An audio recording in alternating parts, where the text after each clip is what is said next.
Welcome to the Strong Starts podcast with your hosts, Jessica Whitehead and Sarah Gerber-Kai. Welcome back to the Strong Starts podcast. Thank you all for listening, subscribing, and for following us on social media. We are at Strong Starts Podcast on Facebook, Instagram, TikTok, and YouTube. Yeah, Sarah, it's crazy that we are already recording our 6th episode. We even have listeners beyond our obligatory family members. People are watching our antics on social media, and we've even had requests for merch. We appreciate it, and we are excited to continue this journey with you. Yes, we definitely appreciate it. And World Mental Health Day is coming up on October 10th. And in celebration of that day, which is dedicated to bringing awareness to mental health and reducing stigma, we're going to talk today about language and the power of our words. Yes, we're going to talk about the language we use to talk about students, particularly students who may be neurodivergent. But really, these principles apply to all the different ways that we categorize and otherize students. Over time, there has been an increase in students receiving labels and diagnoses, which has impacted how we think and talk about students, how we set expectations, and how we educate students. Yeah, Jessica, I think my earliest memory of hearing an educator say something negative about a student was the first day of my first job in education.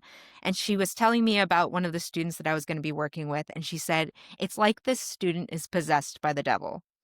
And instead of being offended, I just felt nervous, honestly. I thought that, okay, so then there's no way I'm going to be able to help. This job is just impossible. I had this preconceived notion of the impact that I was going to be able to make or not make before I ever actually met the student. Yeah, and we've probably all heard someone say something like that, or something like, "Oh, that kid's an eloper, get ready," or "That's a behavior kid, so they need another adult with them," or "They're a sensory kiddo, so they're going to struggle."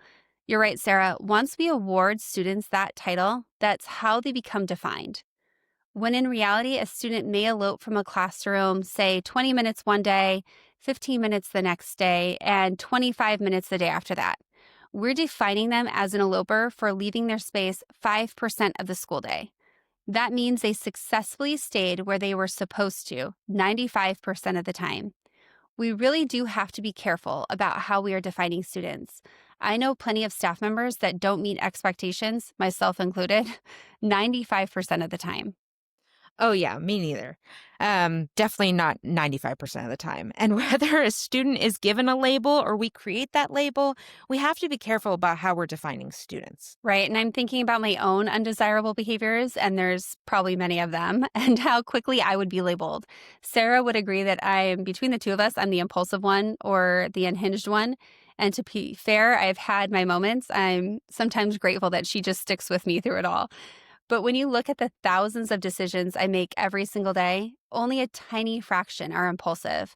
But those few moments stand out and define me. People are quick to define us by our most notable flaws, turning a small part of who we are into our entire identity. Oh, yeah. Once we define a student by their negative behavior, that behavior has a greater risk of becoming a reality, but also an excuse. So think about it. As a teacher, I might say something like, "Oh, hey, Jessica, I saw your student in the hallway." And Jessica might respond with, "Yeah, that's my eloper. They tend to do that. I just call the office and see if anybody can help."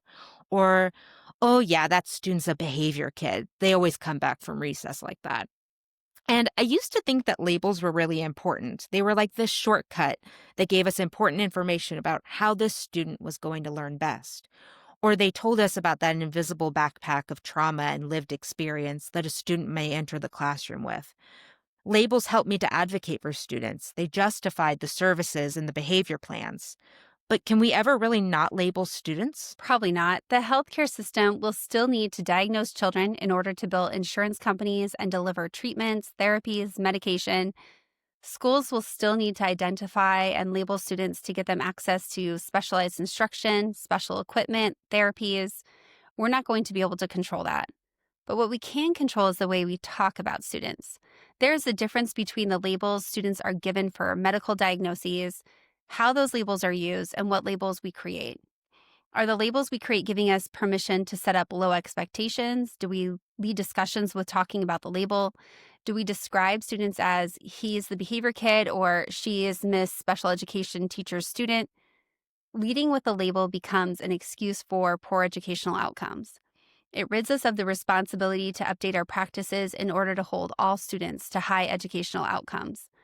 It pushes that responsibility onto a doctor or a special education teacher, or even convinces us that the student is fundamentally incapable of ever achieving in the same way as their peers. Yeah, and language doesn't have to be sensational to be damaging to students. There's this famous study about the Pygmalion effect that was done by Rosenthal and Jacobson in 1965. And Rosenthal and Jacobson were testing out this idea of a self-fulfilling prophecy within the context of teachers and their class. They hypothesized that when teachers have high expectations for their students, those students will achieve more than students whose teachers don't have high expectations. They tested this out by telling a group of teachers that their students had been tested and could be expected to be what they called growth spurters, or students who were going to make above average growth in a year. But there was no test. There were no growth spurters. It was just a random group of students. And what happened was pretty remarkable. The students whose teachers expected them to be growth spurters increased their IQ by more points than the students whose teachers did not expect that of them. Just that teacher's mindset alone, that one variable, caused the students to make more growth than their peers. And 20 years later, another researcher named Brophy wanted to study the inverse. What happens if teachers have low expectations of their students? And the same was true. Low expectations led to low performance. Sarah, I'm so glad you brought these studies because I found them fascinating. And when I think about it, it kind of makes sense. If you expect a student to do really well in a year and they're not understanding something you're teaching, you're probably going to try harder to change your approach until they do understand it. Whereas if you have a random class of students, you're probably just going to assume that due to the nature of differences between kids. Some students will understand the material and some won't, but that's just the way it is. You're going to be less likely to reflect on your own practice and make changes. There's one quote that resonates with me. It's easy to spot a yellow car when you are always thinking of a yellow car. It's easy to spot opportunity when you are always thinking of opportunity. It's easy to spot reasons to be mad when you are always thinking of being mad. Watch yourself. And that's written by an unknown author, but used often. But when we mentally label a student as an eloper or as a behavior kid, we're essentially putting on eloper glasses. We start to see every moment they're out of their seat as proof of the label, even if it's just to sharpen their pencil. We're not looking for opportunities to praise them for staying in their seat 95% of the time. We are only looking for reasons to be frustrated, and our mind finds them. This is why we have to be so intentional about the language we use. Well, yeah, and this phenomenon is very human. We're always trying to organize and make sense of what's happening around us. So we start to see patterns even when they don't exist. And the same is true of behavior, like you said, Jessica. When we're told that a child has ADHD and isn't medicated, we might start to see every inattentive or busy behavior as a result of that label. When in fact, there might be something about the way that the classroom is set up or our instructional strategies that's causing that behavior. Behavior principles don't just cease to apply when a student has a label. We may even use that label or that behavior or diagnosis as an excuse to not change our practices. And sometimes labels give us empathy. We see the behavior and feel frustrated, but then knowing there's a label, a diagnosis, a trauma history, it suddenly gives us the empathy to give the student some grace for their behavior. However, sometimes the empathy doesn't come until after the label. I want to emphasize the sometimes because I don't want to say that everyone does this and make it, definite. But there are times when we just get frustrated with the student. Oh my gosh, Sarah keeps hiding under that table and I just can't figure out why. She needs to stay out from under there. But then we later learn about Sarah's trauma history and learn that hiding is a trauma response. So we are understanding of her behavior and we even let her stay under the table as long as she is being safe. Yeah, I'm really glad that you bring this up because empathy is important. We want our teachers to have empathy. There was an interesting study done about the relationship between empathy and stringency of punishment. The hypothesis was that mock jurors with higher empathy are going to be more lenient on a defendant during their sentencing.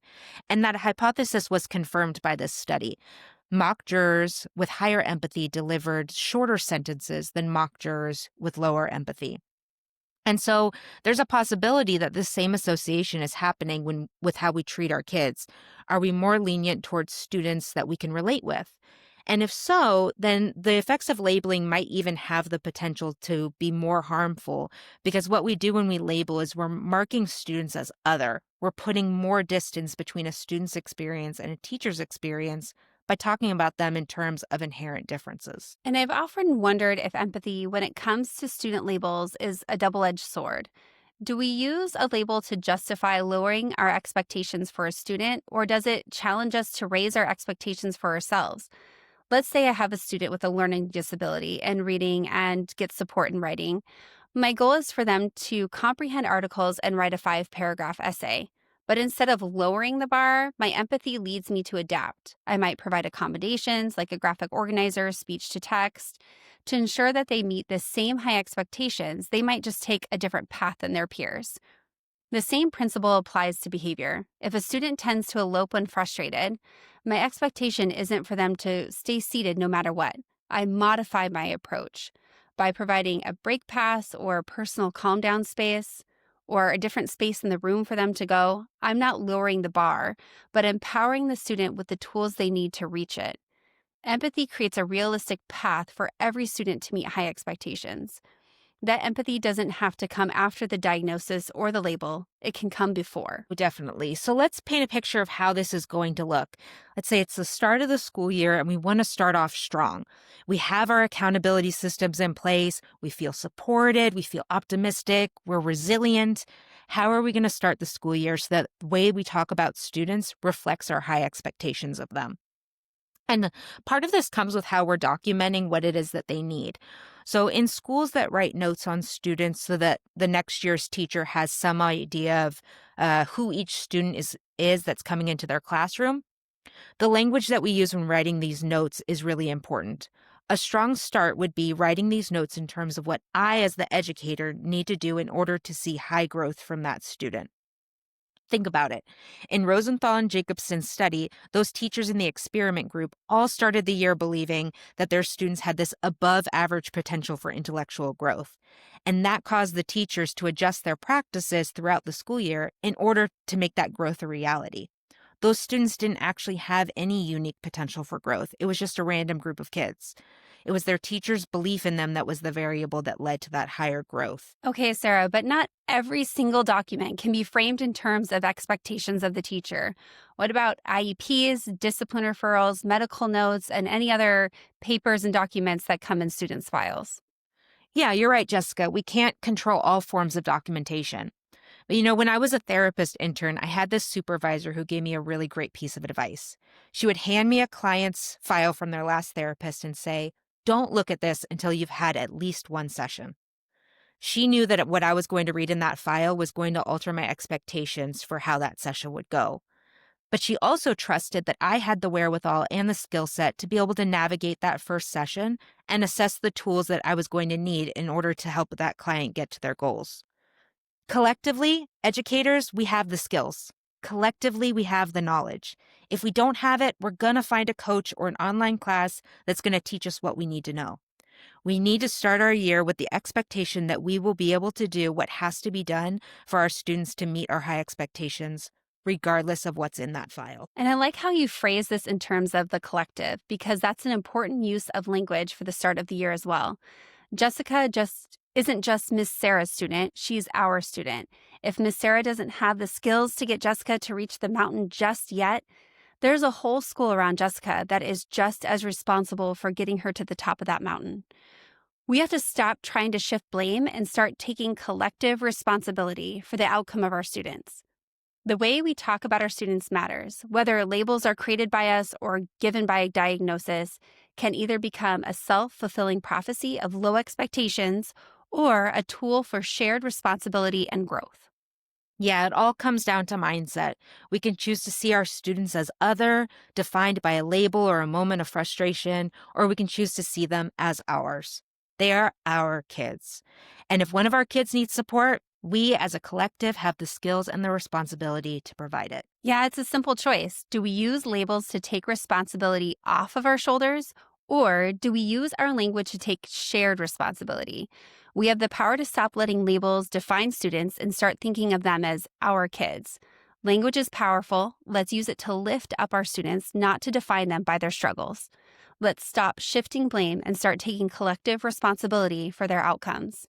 And that's a great note for us to end on. So until next time, thanks for listening. Make sure you subscribe wherever you get podcasts and follow us at Strong Starts Podcast on Facebook, Instagram, TikTok, and YouTube. Bye, everybody.